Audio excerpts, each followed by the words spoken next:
Hello student, welcome to my YouTube channel. आज हम लोग डिस्कस करने वाले हैं fundamental of electrical engineering subject के बारे में। का सब्जेक्ट है बीटेक फर्स्ट ईयर में।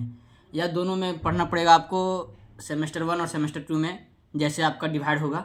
तो चलिए डिस्कस करते हैं, हम सारे इंपॉर्टेंट पार्ट को कवर करने का कोशिश करेंगे।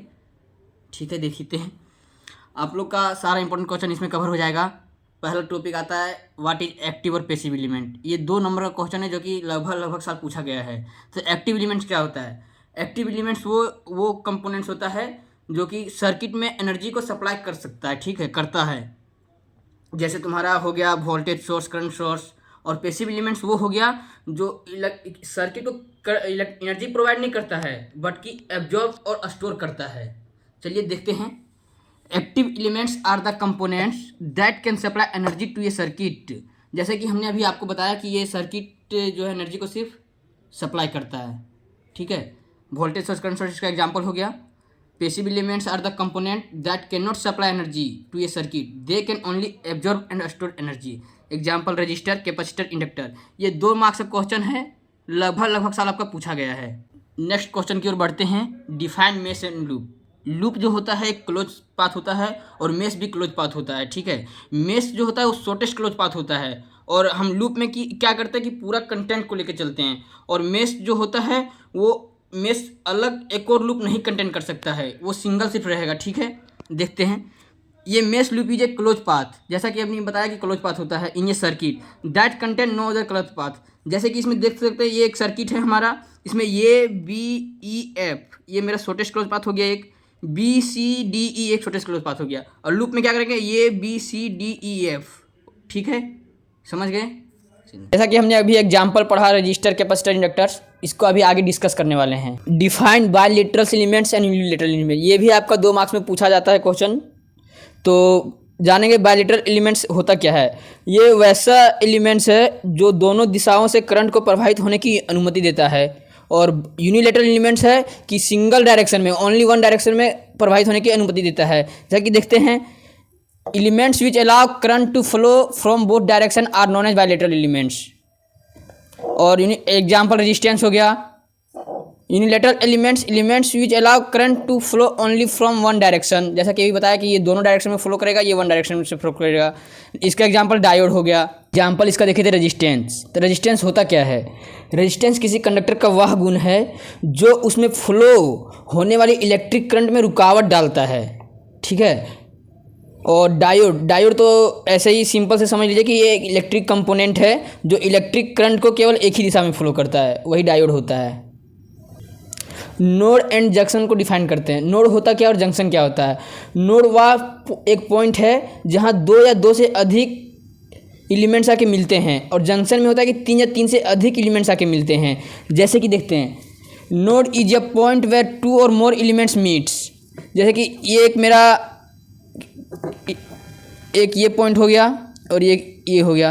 तो यहाँ पे ये हो गया मेरा नोड, क्योंकि एक ये एलिमेंट आके मिल रहा है और एक ये एलिमेंट आके मिल रहा है, तो ये नोड हो गया। और जंक्शन में क्या होगा कि यहीं एक और एलिमेंट दे देंगे तो ये जंक्शन हो गया, क्योंकि एक इधर से एलिमेंट आ रहा है, एक इधर से, एक इधर से, तो ये जंक्शन हो गया मेरा, ठीक है। ये और हम लोग every junction will be A node but it is not necessary that every node will be A junction.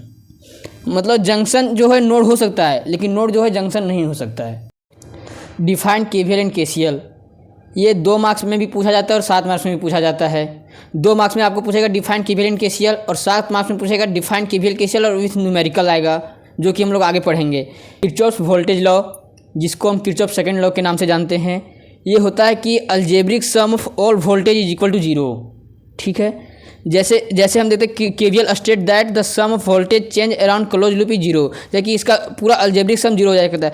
जैसे इसमें हम फाइंड करते हैं कि जब हम किसी सर्किट पे जब जा रहे हैं, घूम रहे हैं, तो उसमें कितना वोल्टेज हम लोग गेन किए हैं या तो कितना प्राप्त हो सकता है, वही होता है। हम लोग वोल्टेज का फॉर्मूला जानते हैं। V इज इक्वल टू होता है IR, I is equal to होता है मेरा करंट और R होता है रजिस्टर, ठीक है। और यहाँ पे देखते हैं कि मेरा जो वोल्टेज दिया E दिया है और करंट I दिया है और रजिस्टर जो है R1, R2, R3 है। जैसे कि इसका जैसे हम लोग देखते हैं यहाँ पे एक ये वोल्टेज हम लोग जोड़े हैं, इस पर एक करंट प्रभावित कर रहे हैं आई, इसमें register R1 R2 R3 join किए हैं, इसको हम क्लॉकवाइज में घुमा रहे हैं। जैसे ये वोल्टेज हो गया मेरा E, इसके अकॉर्डिंग देखते हैं कि कितना कितना कौन फ्लो कर रहा है। इसमें करंट I मेरा फ्लो हो रहा है, R1 रजिस्टर फ्लो हो रहा है। फिर आगे देखते हैं कि इसी सर्किट पे मेरा I करंट फ्लो हो रहा है, R2 रजिस्टर मेरा फ्लो हो रहा है। फिर देखेंगे आगे और कोई है, R3 भी रजिस्टर है, तो इसमें I करंट फ्लो हो रहा है, R3, and then solve it numerical. ये जो आपका आउटपुट जो मिल रहा है ये एक फार्मूला के रूप में आपका काम करेगा। वही ये फार्मूला हो गया मेरा जो मैंने आपको यहाँ बताया है, किरचॉफ्स करंट लॉ। इसको हम Kirchhoff first law, node law और जंक्शन लॉ के नाम से भी जानते हैं। किरचॉफ्स करंट लॉ होता क्या है, जैसे कि हम किसी भी सर्किट में नोड पे जितनी करंट इंटर करती है उतनी ही करंट लीव भी करती है। जैसे summation of total entering current equal to summation of total leaving current. जैसे देखते हैं, according to Kirchhoff's current law algebraic sum of all the current entering and leaving a node must be equal to 0। अभी हमने जैसे बताया कि आपको total entering current and total leaving current, जैसे कि एक मेरा ये नोड जंक्शन है, इसमें मेरा I1 करंट लीव कर रहा है, I2 करंट इंटर कर रहा है। देखिएगा जो मेरा ब्लू पेन से लिखा है वो टोटल लीव कर रहा है, और जितना भी ये ब्लैक से मेरा लाइन है वो इंटर कर रहा है।